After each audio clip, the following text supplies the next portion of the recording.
हम साधना के क्रम में अन्नमय कोश को सिद्ध करके और प्राणमय कोश से विशेष सहायता प्राप्त करके मन पर पूर्ण अधिकार की अनुभूति करना चाहते हैं,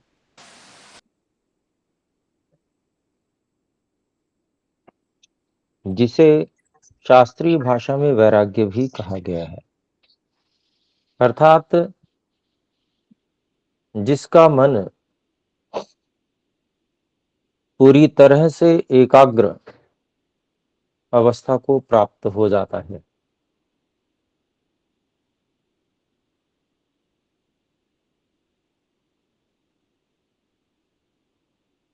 उस व्यक्ति को वैराग्य प्राप्त है।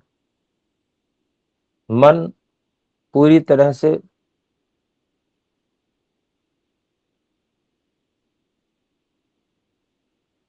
उसके अधिकार में होता है।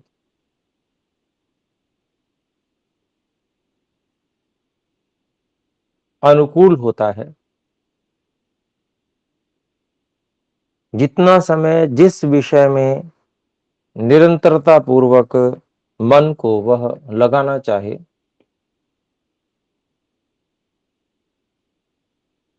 वह लगा सकता है। ये लक्षण है वैराग्य का, एक धनात्मक लक्षण है। अगर हम ऋणात्मक लक्षण की बात करें तो कई सारे लक्षण हैं कि उसको संसार का आकर्षण नहीं होता है,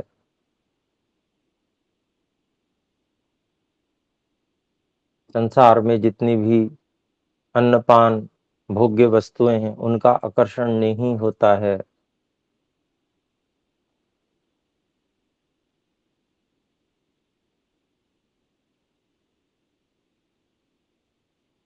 अथवा बहुत सी ऐसी संभावनाएं, कल्पनाएं हो सकती हैं जिनके प्रति व्यक्ति आकर्षित हो, तो इस प्रकार का भी उसको कोई आकर्षण नहीं होता है। जितने प्रकार के आकर्षण हो सकते हैं उन सब आकर्षणों से वह मुक्त हो जाता है, सांसारिक आकर्षणों से। तो ये एक क्या नहीं होता है ऐसा लक्षण उस वैराग्य का है। क्या होता है, उसमें मन पर पूर्ण अधिकार की स्थिति प्राप्त हो जाती है। अभ्यास भी करता है व्यक्ति मन को एकाग्र करने का, धारणा करने का, परंतु जो मुख्य स्थिति है वह मन पर अधिकार की, वह वैराग्य ही है।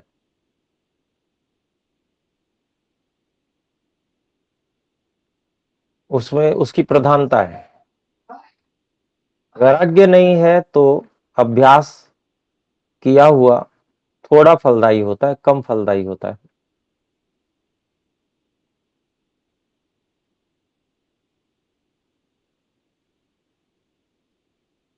तो आरंभिक व्यक्ति को जो उसके निषेधात्मक, अर्थात जिसे हम निषेधात्मक कह सकते हैं या हम ऋणात्मक कह सकते हैं,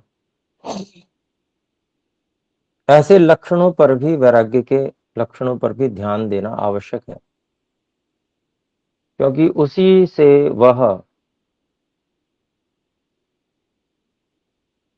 क्या नहीं करना चाहिए उसके विषय में सुनिश्चित हो पाता है।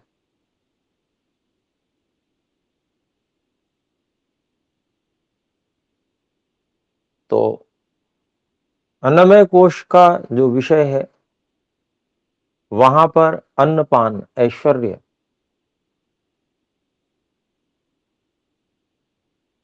उनका संतुलित उपयोग अपेक्षित और आवश्यक है।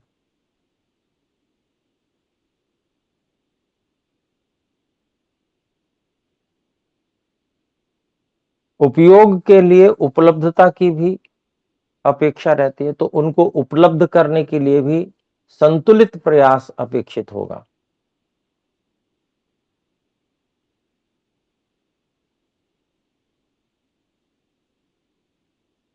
ऐसा नहीं होगा कि उनकी उपलब्धता के लिए हम अपने परिश्रम का, अपने समय का, अपने सामर्थ्य का 100% लगा बैठेंगे या सामर्थ्य से अधिक की चेष्टा करेंगे।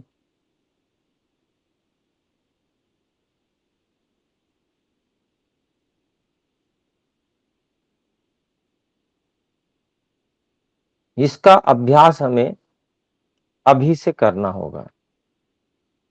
ये संतुलन बनाने का अभ्यास हमें आरंभ से करना होगा, स्वयं भी करना होगा और संतानों को प्रशिक्षण भी उसी प्रकार का देना होगा कि जीवन में संतुलन कैसे बनाया जाता है।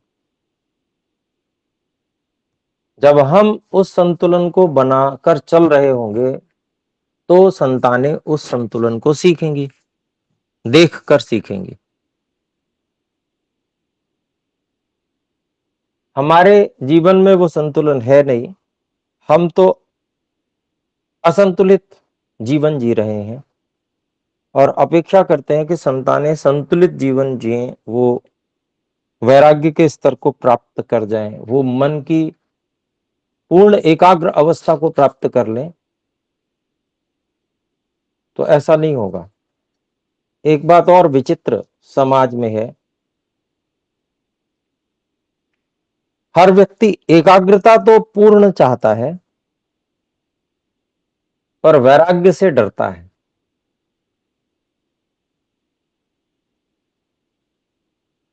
और जबकि दोनों पर्यायवाची हैं।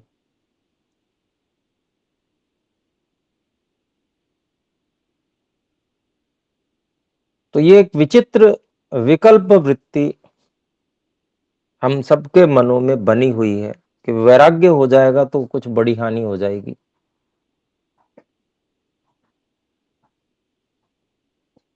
परिवार परिवार नहीं रहेगा, संबंध संबंध नहीं रहेंगे। कुछ ऐसी विचित्र सी भावना और विचित्र से विकल्प वृत्तियां मन में लेकर चलते रहते हैं, व्यवहार करते रहते हैं। ऐसा समाज में देखने में आता है। तो बच्चों को एकाग्रता के लिए उपदेश भी करते हैं कि एकाग्र होकर कार्य किया करो। और एकाग्रता प्राप्त होगी तो बच्चों को वैराग्य हो जाएगा, तभी होगी। और वैराग्य प्राप्त होने नहीं देना चाहते कि वैराग्य ना हो जाए बच्चों को। ऐसी स्थिति समाज में है।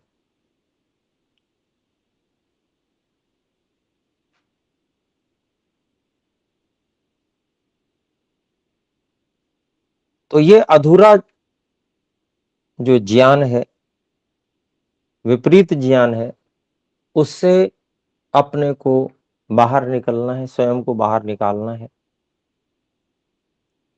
स्वयं फिर हम लाभान्वित होना आरंभ हो जाएंगे और जो अन्य हमारे से जुड़े हुए लोग हैं, उस एकाग्रता का प्रभाव इतना होगा कि फिर हमसे जुड़े हुए लोग भी सही मार्ग पर चलने आरंभ हो जाएंगे। क्योंकि एकाग्र अवस्था का इतना अधिक प्रभाव होता है कि न केवल व्यष्टि प्राण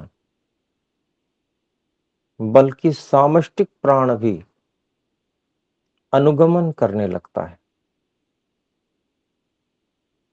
योगी की इच्छा के अनुसार चलने लगता है।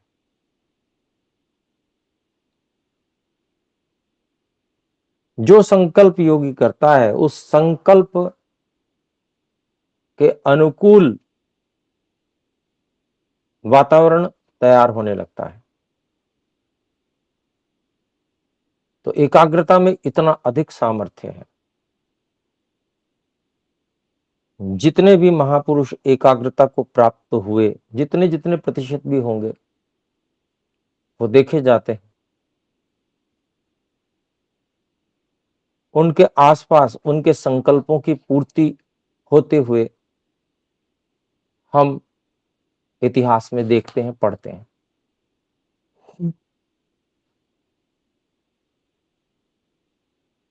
तो एकाग्र अवस्था प्राप्त करना ये एक समाज पर भी बहुत बड़ा उपकार है, केवल अपने ऊपर उपकार नहीं है। अगर हम दूसरे शब्दों में कहें तो वैराग्य प्राप्त करना केवल अपने ऊपर उपकार नहीं है, समाज पर भी बहुत बड़ा उपकार है। दोनों बातें एक ही हैं, लेकिन जब कही जाती हैं तो व्यक्ति दोनों को अलग दृष्टि से देखता है।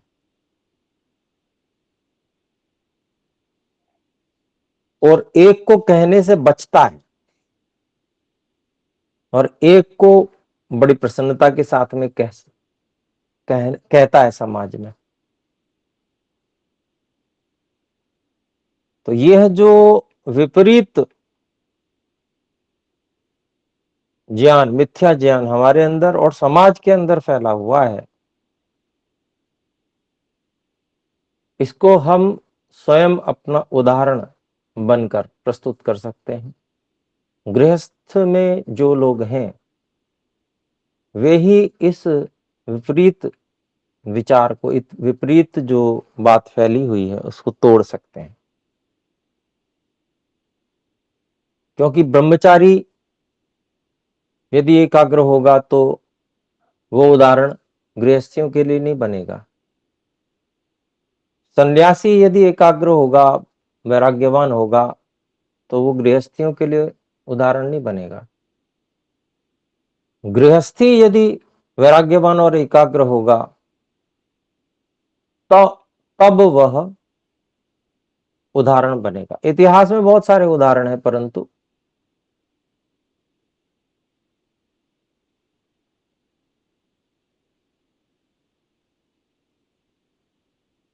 उनको समाज विपरीत या एक अलग दृष्टि से देखना आरंभ कर देता है कि वो तो जो है बहुत महापुरुष थे, इसलिए उन्होंने ऐसा कर लिया, हम नहीं कर सकते। परंतु वर्तमान में हम में से ही यदि कोई इस प्रकार का संकल्प लेकर कार्य करता है, एकाग्र अवस्था को प्राप्त करता है, तो वो बहुत बड़ा उदाहरण बनता है। और निकट जितने भी भूतकाल के उदाहरण होते हैं वो अधिक प्रभावशाली हो जाते हैं। इसलिए शरीर जो अन्नमय कोश है, इसका संतुलन, इसके लिए किए जाने वाले कार्यों का संतुलन, ये हमारे लिए प्रथम सीढ़ी है, अत्यंत आवश्यक है। क्योंकि अन्नपान विषय शरीर के लिए आवश्यक भी है। अन्न से ही प्राण और मन को शक्ति प्राप्त होती है। इसलिए इसका ऋतुओं के अनुकूल कुछ कुछ परिवर्तन और एक सुनिश्चितता, निरंतरता ये बनी रहे, इसकी व्यवस्था बनानी आवश्यक है और बनानी भी चाहिए। उसके प्रति आकर्षित होने की आवश्यकता नहीं है, उससे सुख प्राप्त करने की इच्छा भी हटानी पड़ेगी, परंतु उसकी अनुकूलता प्राप्त करनी तो आवश्यक है। यदि हम कुछ विशेष एकाग्रता प्राप्त करना चाहते हैं और एकाग्रता की अवस्था में कुछ विशेष उपलब्धि प्राप्त करना चाहते हैं, कुछ विशेष ज्ञान विज्ञान प्राप्त करना चाहते हैं, ज्ञान विज्ञान में ऊंचे स्तर को प्राप्त करना चाहते हैं, तो यह संतुलन प्रारंभ से बना हुआ ये बहुत आवश्यक है और उस संतुलन का ही अनुसरण संतानें करती हैं।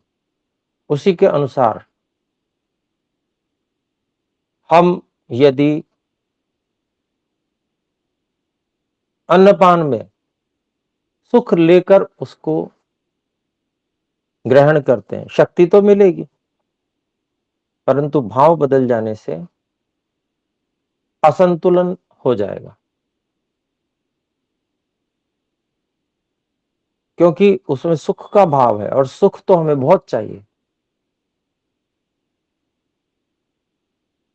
तो इसलिए हम उसका ग्रहण अधिक भी कर लेंगे, असंतुलित भी हो जाएंगे और उससे फिर रोग इत्यादि भी होगा, समस्याएं भी होंगी।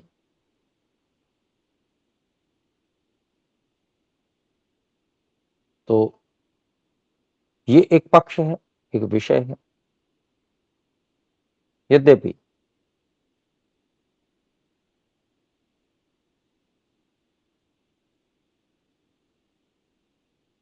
मन की अन्य विपरीत ज्ञान के कारण से उत्पन्न होने वाली भावनाएं भी शरीर में रोग आदि का कारण बनती हैं।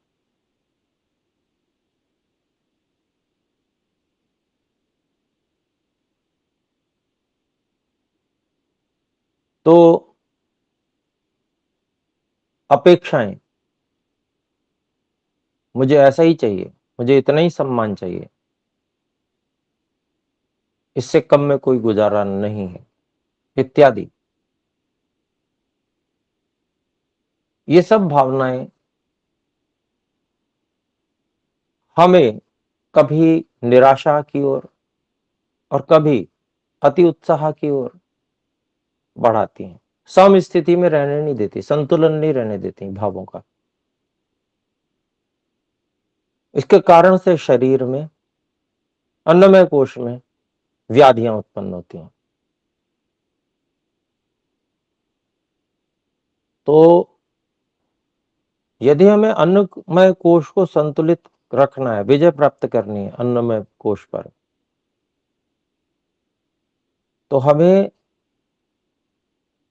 बहुत सारी चीजों पर ध्यान देना होगा, अर्थात अन्नपान इत्यादि पे, विहार पर, आहार हो गया अन्नपान, और विहार अर्थात अन्य जो आचरण है, ऐसे ही मन का संतुलन, इच्छाओं का संतुलन,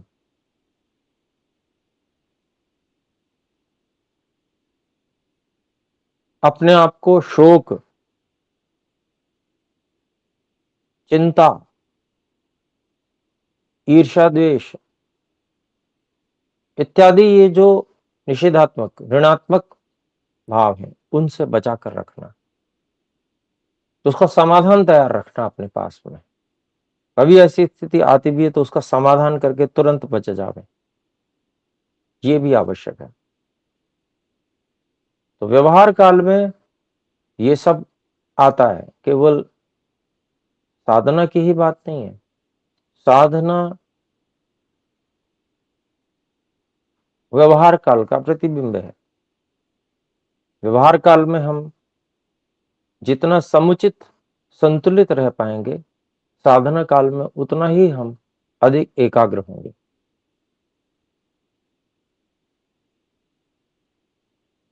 तो ये कुछ आवश्यक और व्यवहार बातें जो हमें साधना के लिए ध्यान में रखकर चलनी है, ये हमारी जिम्मेदारी है। परमात्मा ने बड़ी कृपा करके यह अन्नमय कोश सर्वोत्कृष्ट प्रदान किया है।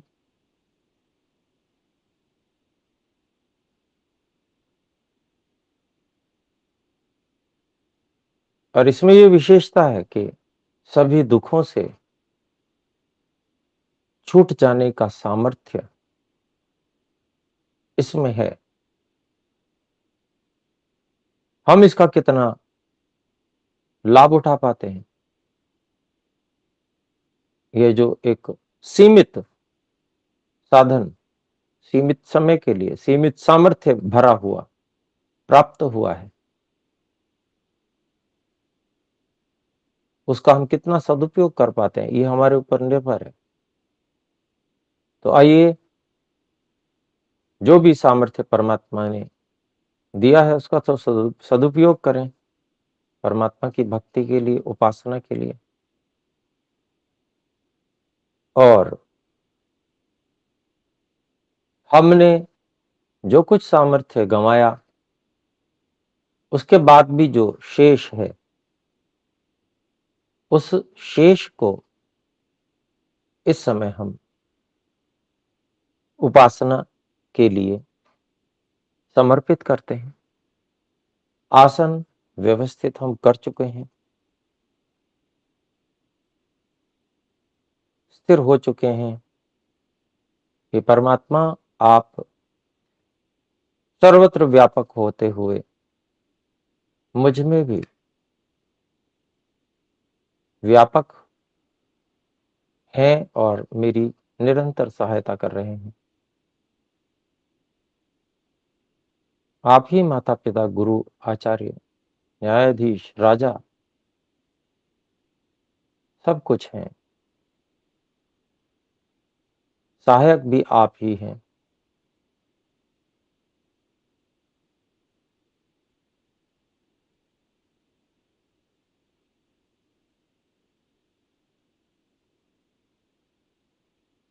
भूः प्राण केंद्र,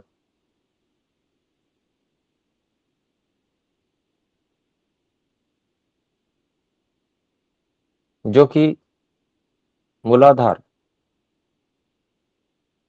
मूलेंद्रिय, सबसे नीचे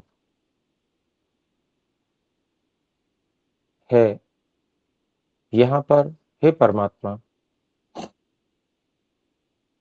मैं उपस्थित हूँ, आप भी यहीं पर उपस्थित हैं। सर्वत्र निरंतर सक्रिय रहते हुए आप हम सब जीवों को सहायता प्रदान कर रहे हैं, हमारे लिए सब कुछ कर रहे हैं, हमें जान रहे हैं, समझ रहे हैं, देख रहे हैं, सुन रहे हैं।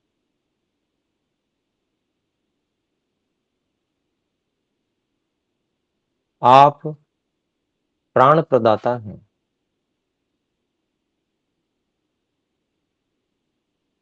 प्राणों को धारण भी आपने ही किया है।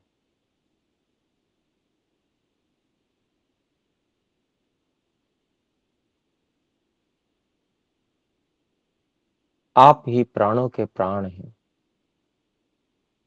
हे सर्वरक्षक, बहु प्राण केंद्र को बलवान पुष्ट बनाइए और यहाँ पवित्रता कर दीजिए।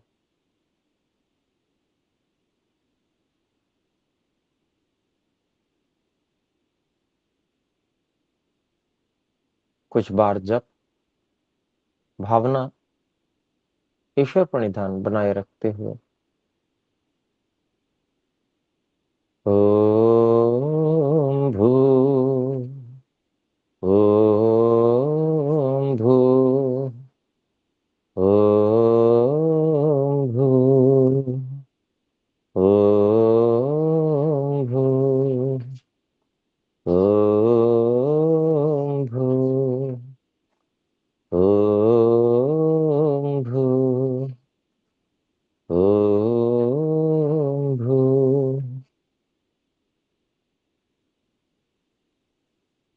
भुवः प्राण केंद्र,